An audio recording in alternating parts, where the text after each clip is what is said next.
चले आए साथ साथ में आते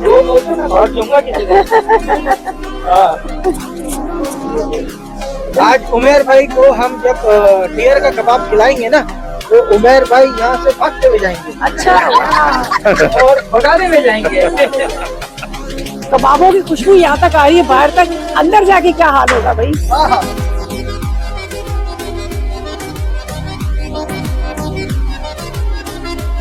अरे जबरदस्त, इतना अच्छा आपने बनाया हुआ, बिल्कुल ऐसा लग रहा है कि हम पेशावर पहुंच गए हैं। ये कहते हैं इसको हुजरा।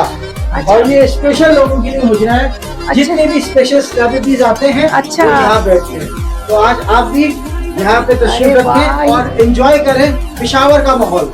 क्या अच्छा आपने ट्रक काट सारा चीजें यहाँ लगाई है, और लालटेनें भी लगाई हुई है, बत्तियां जो लगाई हुई है।